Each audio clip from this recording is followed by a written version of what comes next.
after Ramadan when we can meet up. And we met up. I spoke to my mum about it, and we met up, and I just couldn't believe how kind he was. So how long did you get to know him? Because Within months, we were married, wow, and he's my soulmate. We're best mates. wow, Yeah, I nearly missed out on an opportunity though. I did tell him to do one 2 years before. wow. So it was And really it was meant to when I be. met him, he was like, okay, can you remember when I sent you a text message? I was like, what? That was you? I remember grabbing the phone and just throwing it on my bed. Wow. Oh my God. Yeah, oh God. And then, he was just so like, there was no emotional games. There was none of this. He couldn't get enough of me. He literally, any opportunity, can I come and see you? Can I come and see you? Can I come and see you? So I was like, you know what? We just need to make it halal, have our blessing done and go with the flow.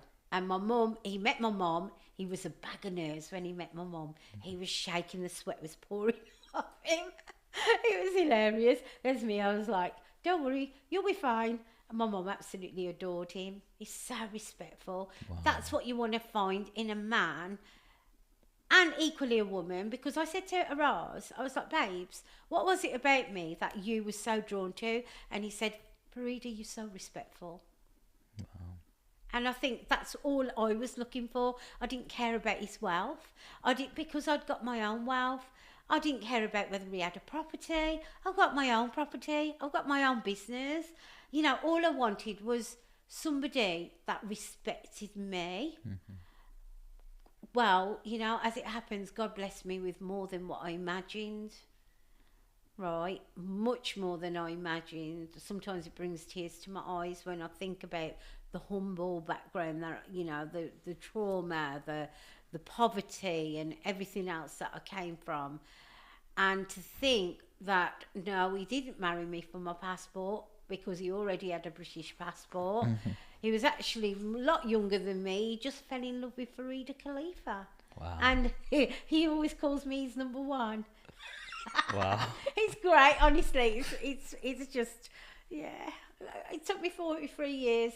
I was never ever envious of anybody else's marriage, or I just enjoyed life and thought, you know what, when God brings the right man towards me, we just appreciate each other, tell each other we love each other every day, and yeah.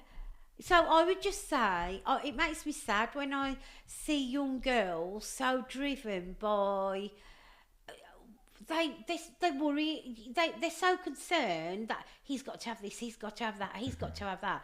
And I think those sort of pressures are so sad.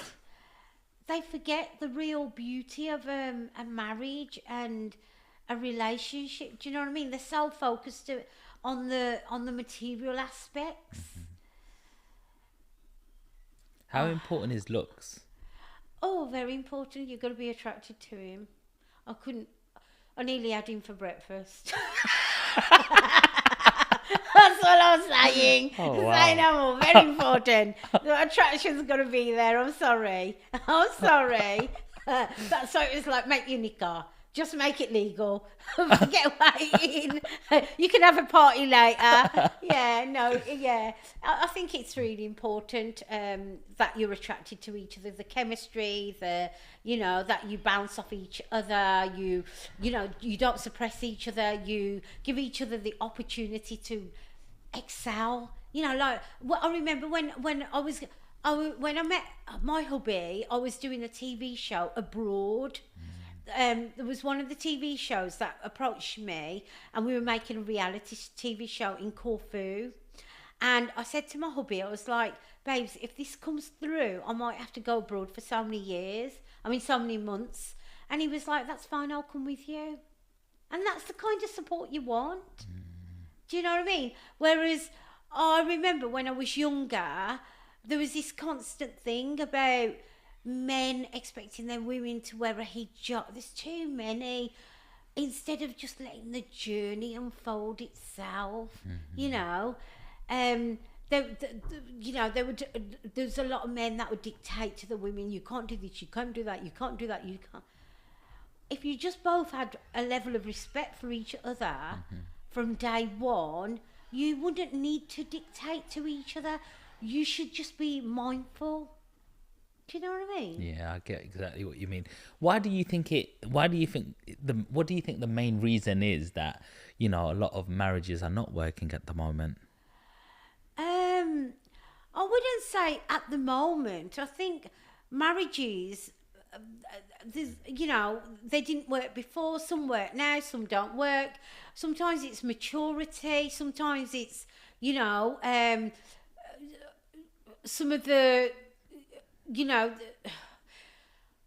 oh, I don't know. I don't know. Social media, I think, has a lot to play with it as well. How do you treat social media? Some people are just scrolling, looking for the next high, etc. How do you treat it? What do you use social media for? Oh, just really for social media is for my business, you know, to interact, to gain followers. I use it for my TikTok shop, to make sales, to use it as a marketing tool, to network with other business people, get opportunities from TV casting crews. Oh my God, social media. Like you can sell stuff online, like courses. This social media is just incredible.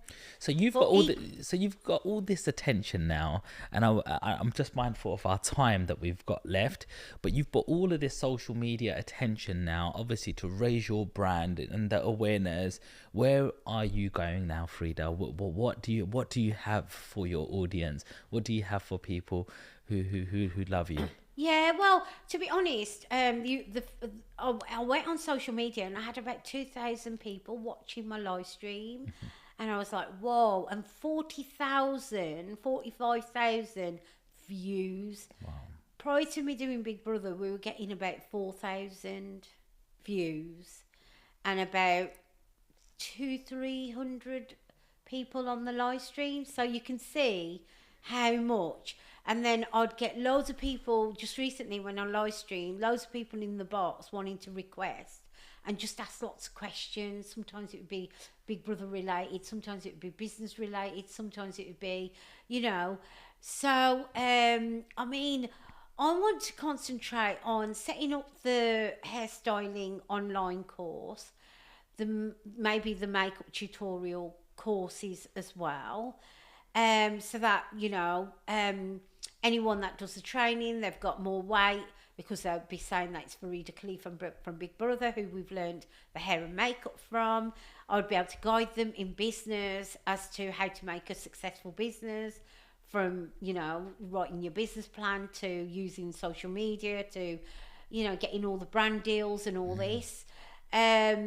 So to be honest, I will be using social media just the way I used it before, but I'm just conscious that I've got more viewers. You know, I mean, you know, I've got more viewers, so any brands that approach me like they did before, they're going to get more exposure. And for some reason, I'm so lucky that anything, whether it's been on TV, whether it's been on working alongside brands, anything that I do, I'm a brand myself. For some reason, it just creates sales. So I think this face just helps sales. What can I say? Yeah. So I'll just carry on doing what I'm doing because I'm doing something right. Most definitely. No, Yeah, I think I it's mean, more TV maybe. Yeah. South Asian faces need to be more on our screens. 100. Would you agree? 100. Yeah. You know, England, Great Britain is a very multicultural and diverse community. You know, if you close your eyes, I'd just hear a northern girl, really. You know, and even my voice, if you heard it on the TV, it's just somebody from England. I just feel like I'd love, like, for example, you know, being on one of these TV shows where maybe I'm doing a little bit of a professional, maybe a fashion show, or doing like a little segment of like maybe a hair up or some makeup.